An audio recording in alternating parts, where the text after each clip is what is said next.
Welcome back. Today is February the 6th, and today we're going to cover the rest of the Indian history. Well, the rest of medieval Indian history I didn't cover last episode. So roughly the time period from 15th century to possibly the late 16th century, if we're lucky. Okay, so first off, there's three movements in India that I want to cover, and they are Lingayatism, Bhaktism, and Sufism.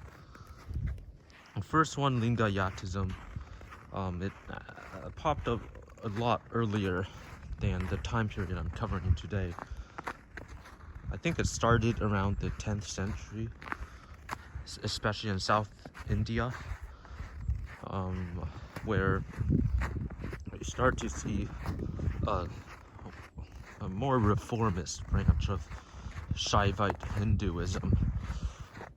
One that, most notably tried to give more rights to women around this time period. So, yeah, in South India there was greater emphasis on the status of women than in North India. And to be fair, that's because there is also some Muslim influence in northern India. But Lingayatism, just think of it as the more reformist branch of Shaivite Hinduism that transcended like all social groups, including women and caste. It also sort of reformed caste a bit, which is why in the South, caste I don't think it was as strict. And yeah, that matters here because I think Lingayatism affected women's status and caste in the Vijayanagara Empire. The next movement I think is important is Sufism, because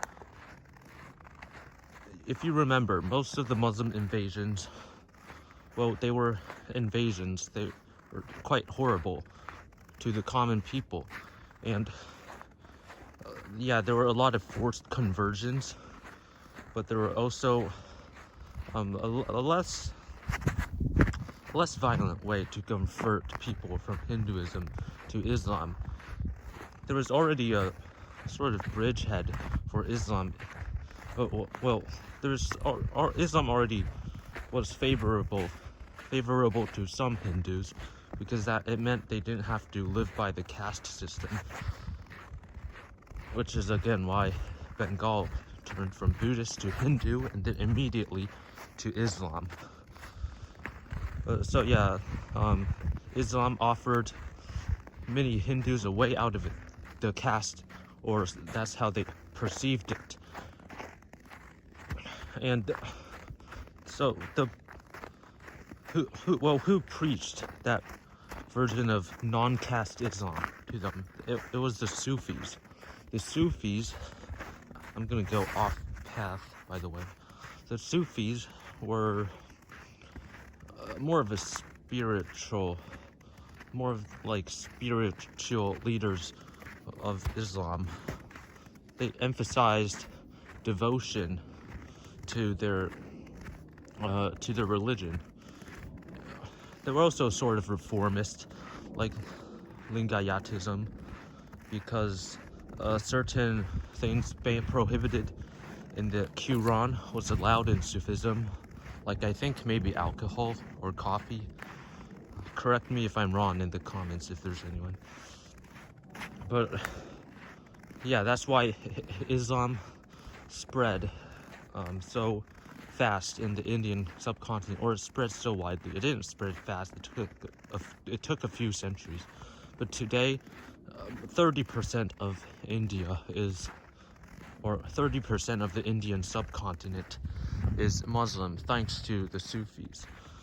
And it sort of makes sense, because if you're a Muslim and you slaughter many of the Hindus that you are invading, they probably wouldn't want to convert to a religion.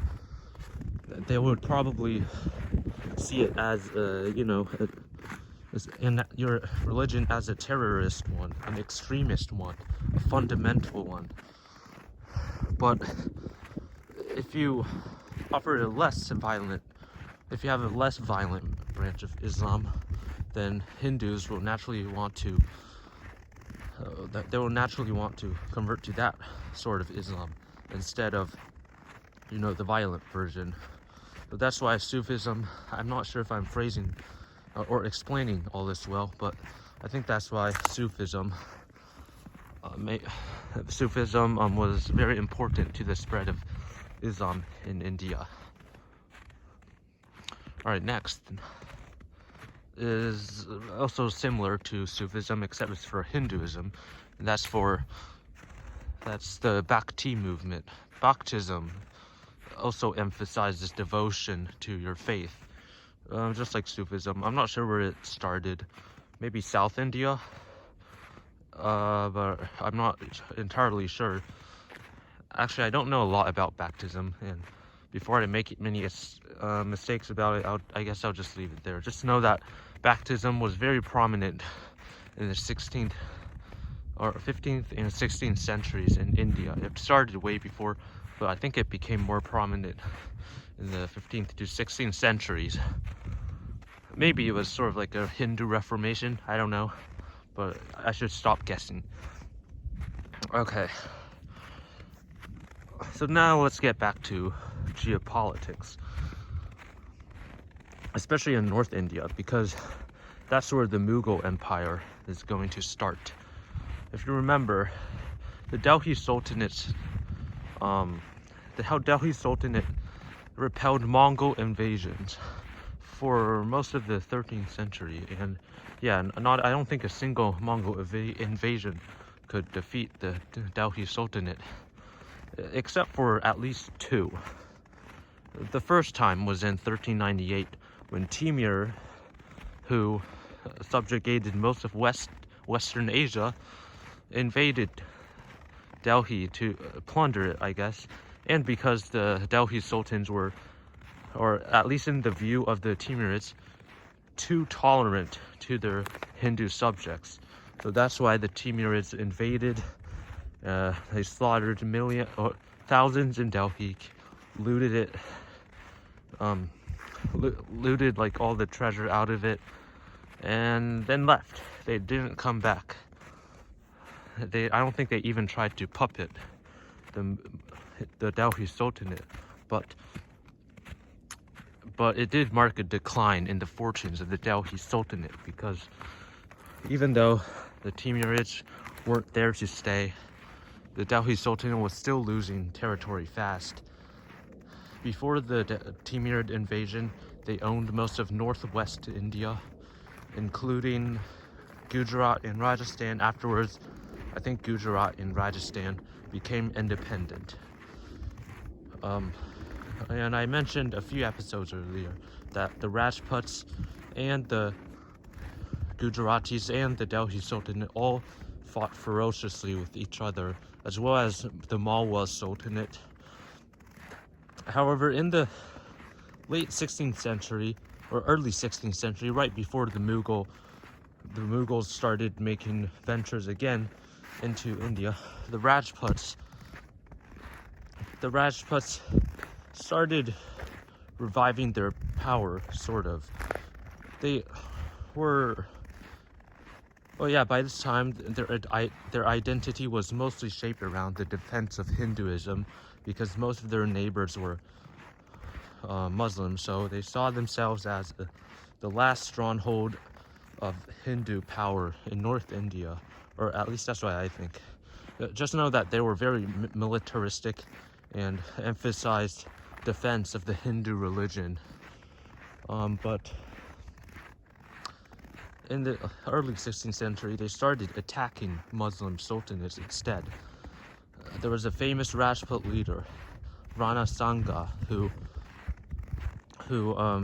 occupied the Gujarat Sultanate, the Mughal Sultanate, and I think he defeated the Delhi Sultanate too.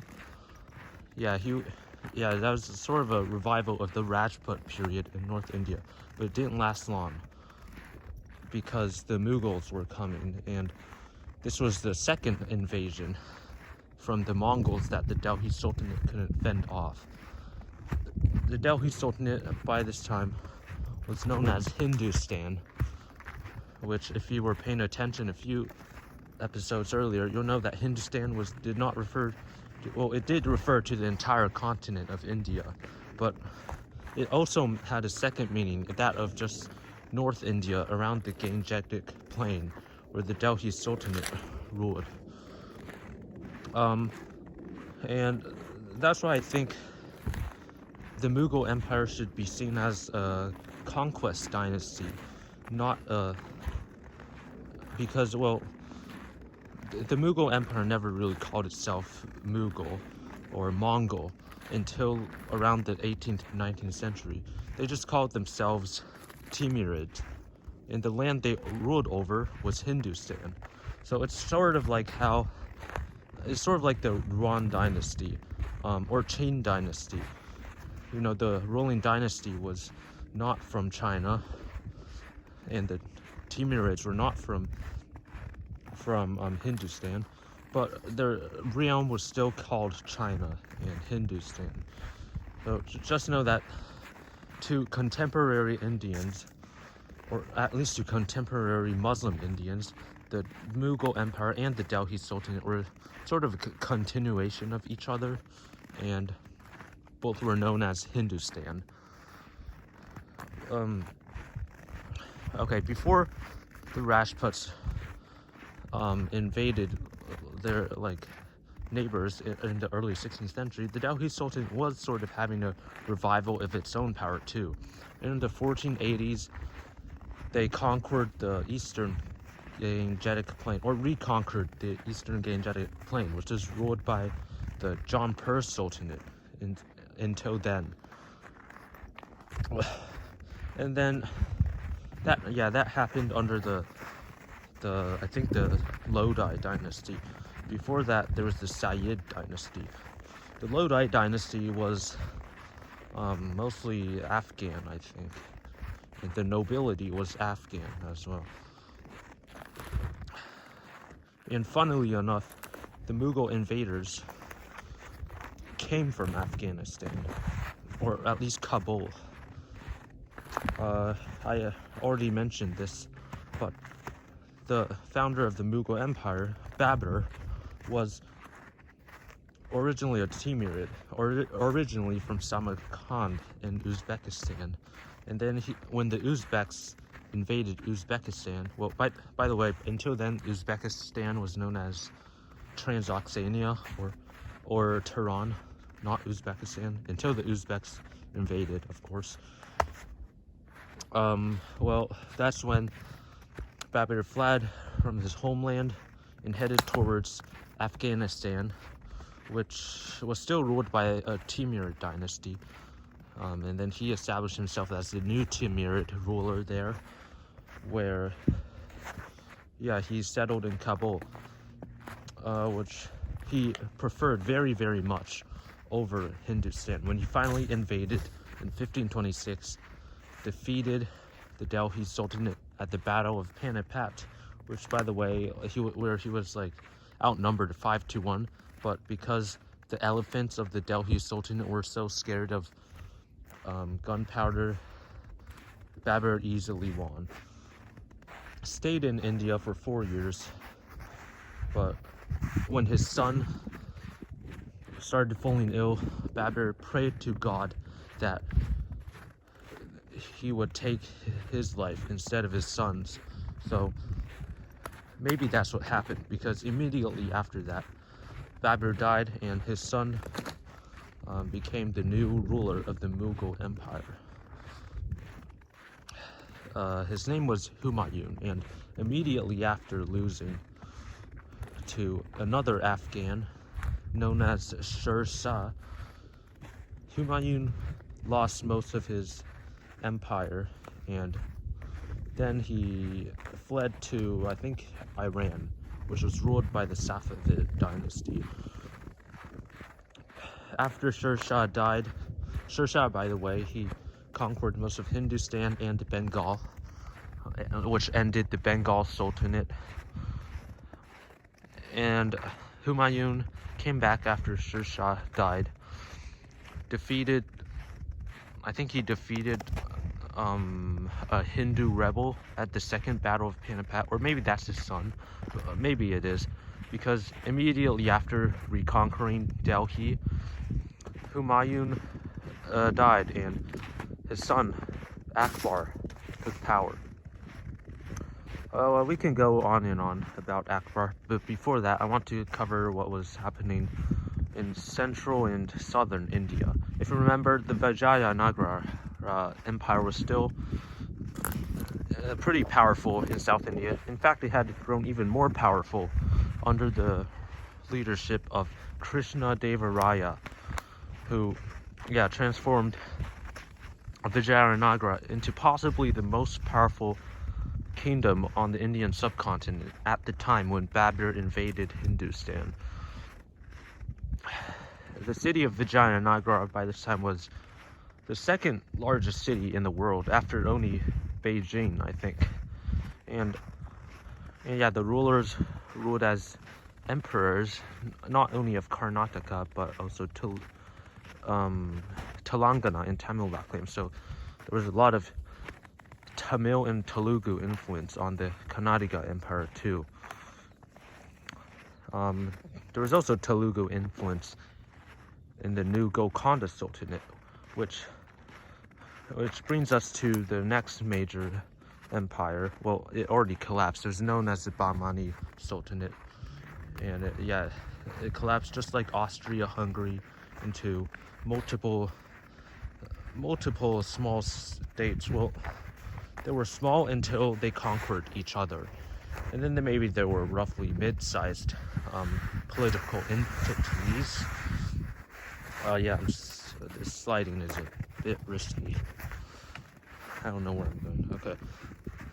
They were known as the Deccan Sultanates, where the Bahmani Sultanate ruled, and its people, its Muslims, as the Deccanis, spoke a branch of Urdu. Yeah, the same language that is spoken in Pakistan today, which is hundreds of miles away. But like Pakistan, the Deccani Sultanate, or the Deccan Sultanates, received a lot, and way too much influence from the Iranians, the Persians, just like the Mughal Empire. Persian was the court language, or the official language in every single Deccan Sultanate. Even as, I think Persian was spoken in most Muslim sultanates at this time, I think, in India especially, and even more especially in the Deccan. It gets even crazier, because when the Safavid dynasty of Iran took power,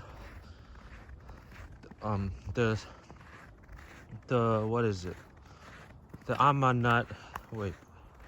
Bijapur in Golconda Sultanate declared themselves vassals to the Safavids simply because of cultural ties, I guess. And then after that, there was a lot of immigration from Iran to the Deccan Sultanates, which bolstered the Persian influence there even more. So they kind of played themselves. At the time, there wasn't really a fuss about it. That isn't to say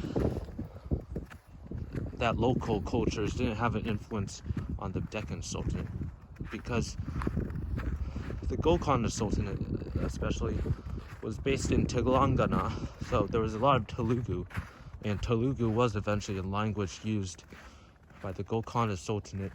They were eventually known as Telugu Sultans. Well, the Ahmadnagar Sultanate was based in, I think, Maratha lands. The Marathas will be important way later on. And Bijapur was in North Karnataka.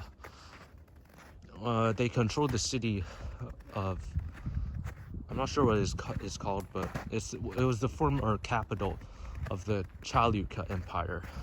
And the Chalukyas were also Kannadigas. So the Vijayanagaras wanted to claim their old lands, so it would seem as if they were a continuation of the Chalukyas. And that meant a lot of war with the Bijapur Sultanate. In general, there was a lot of war between the Deccan sultans themselves too, which the Vijayanagaras exploited to make alliances against and with each other. Eventually, though, the Deccan sultans got tired of this and banded together to form a coalition against the Vijayanagaras, which resulted in the Battle of Talikota in 1565. Originally thought to be a Vijayanagara victory, it turned into a rout, even though both sides had gunpowder, and the Vijayanagara army was way larger. The Deccanis marched on the Vijayanagara capital, executed Ramaraya, and yeah, that was pretty much the end of the Vijayanagara Empire, or yeah, the Karnataka Empire.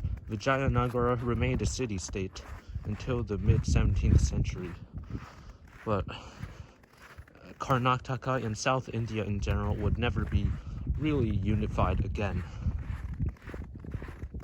Alright, so that's what was happening in South India during this time. Now let's head back north. Akbar seized power at the age of 13. His father Humayun died falling down the stairs, literally. He was sort of a irreligious man. Well, I'm not sure, but yeah, he was very religiously tolerant and tried to even make his own religion that included all religions, and like Christianity, Islam, Hinduism, Buddhism, and Judaism, maybe Zoroastrianism. He tried to incorporate all that into one religion, and also created a new city for that, Fatehpur Sikri. Both didn't really meet their objectives, so that religion and the city was abandoned eventually. He did, however, remain extremely religiously tolerant. He abolished the hated tax on Hindus, the jizya,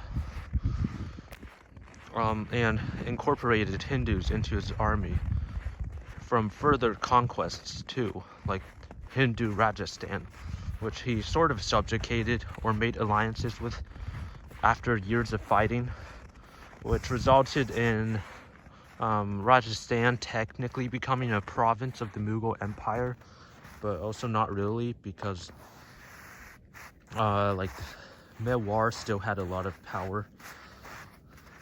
Nonetheless, the Rajput domination in North India would never ever recover its former glory, thanks to Akbar, I think. There still were a few brave Rajput resistors, like maybe Pratap Singh, I think, but other Rajput states were now ruled by Muslims loyal to Akbar. Alright. Speaking of the Mughal administrative system, it's quite unique because it was actually very centralized for how large an empire it was. It was divided into subas, ruled by a provincial governor, and locally it was ruled by zamindars, who were Hindus, but owed allegiance to Akbar. So aside from the Mewars of Rajasthan, there weren't a lot of vassals in the Mughal India. How large was Mughal India, though? The borders fluctuated here and there, but expanded rapidly during Akbar's reign. He conquered Gujarat, Malwa, Bengal, the Chandalas, I think the Gajapatis, or maybe the Gajapatis are gone now. or okay, whatever dynasty is in Kalinga or Orissa, he conquered it. And yeah, he brought his empire to the borders of the Deccan. Around this time, though, you also see the Portuguese arriving in India, as well as the Ottomans. Both would sort of play a Cold War in South India, or like the southwestern India, to try to vie for power in the Indian Ocean, because that's what maritime empires do, apparently. It didn't really end well for anyone. The Ottomans eventually retreated from the Indian Ocean, and the Portuguese fell under Spanish rule, which left, I think, only the Safavids as the main foreign influence in India. Yeah, so the Safavids negotiated most of the treaties the Deccani sultans did with the Mughals. They were, yeah, sort of a foreign power broker there. That did not stop further conflict between the Deccanis and the Mughal Empire, though. Akbar, remembered as a great emperor, he died in 16 something, the early 1600s, and it was succeeded by Jahangir, who tried to invade the Deccani sultans and had mixed results. There was a very stubborn king there, named Malik Ambar, who ruled the Ahmadnagar Sultanate. By the way, the original 5 sultanates were the Ahmadnagar Sultanate, Bijapur, Golconda, Berar, and Bidar. But after the Battle of Talikota, Bidar and Berar were annexed by the others. Anyways, Jahangir invaded the Ahmadnagar Sultanate a few times, as well as his son. His son tried it too. I mean, he didn't. Okay, whatever. His son Shah Jahan also tried to subdue Ahmadnagar. He eventually did succeed after the death of Malik Ambar, but since for the most part the Deccani sultans were united against the Mughal threat, he had a very hard time, especially since the Deccan was very suitable for guerrilla warfare. Oh yeah, I forgot to mention, but Malik Ambar was actually a black slave, sort of prime minister of the Ahmadnagar Sultanate. Yeah, that's interesting. There were also black slave kings in, I think, the Bengal Sultanate during the early 16th century or early 15th century. Wow, that's very open space here. Not sure if I'm allowed to go here. Okay. All right. Oh, I want to go back to the European expeditions to India, though, because the Portuguese, as we know, were the first European powers to explore India. Well, after the Russian explorer Anastasia Nikitin or something. But they didn't. Well, they were friendly to some Indian states, and not so to others, like the Muslim ones. Hindu Vijayanagara and Portugal aligned against the Deccan sultans often. So that's why when Vijayanagara defeated the Bijapur in the 1520s under Krishna Devaraya, Goa was given to Portugal to maintain favorable trade relations between Vijayanagara and Portugal at the expense of the Deccans, the Deccanis. And when the Vijayanagara fell in 1565, it was a severe blow to Portuguese influence there. Nonetheless, the Portuguese were still powerful in Gujarat, where after defeating the Mamluk Egyptian fleet sent there, and as well as several Ottomans, it became entrenched in the ports of Diu and Sura. In the 17th century, though, when Portugal was under Spanish control, Spain didn't care much about Portugal's colonies, so they didn't really bother to help defend them, which allowed the Dutch from the Netherlands to, easily feast on the remnants of the Portuguese Empire. The Portuguese were not entirely gone from India. They still owned a few ports like Goa, but the Dutch were the new main European power in India. And then in the late 17th century, what happened was the Mughals conquered the Deccan after years of grueling guerrilla warfare, and that reduced Safavid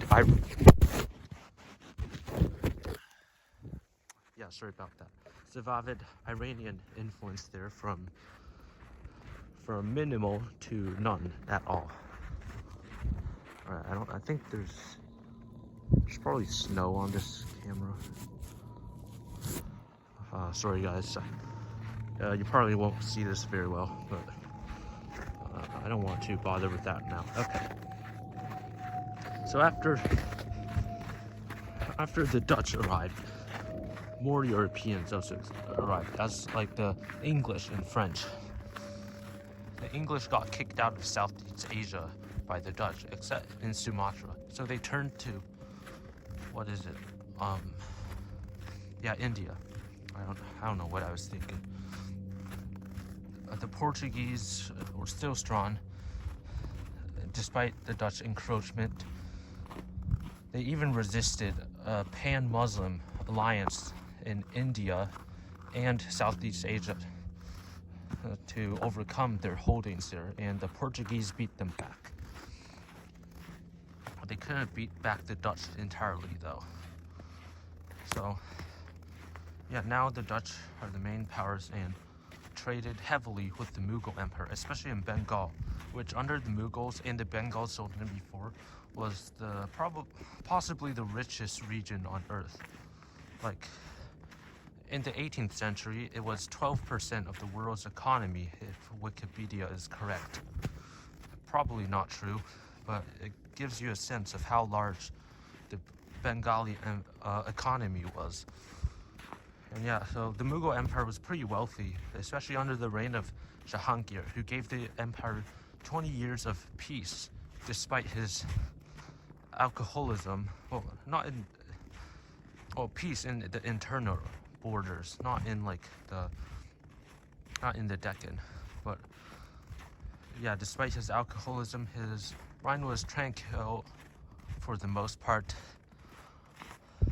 His son Shah Jahan waged more campaigns than him, but was very devoted to his wife, Mumtaz Mahal. That's why he built the whole Taj Mahal thing for her. You probably know about that building now, so I'm not going to go into great detail. I'm not going to go into further detail for anything either, because we hit the 30-minute mark, so I'll just stop it here, and I'll record the next part right after. Okay.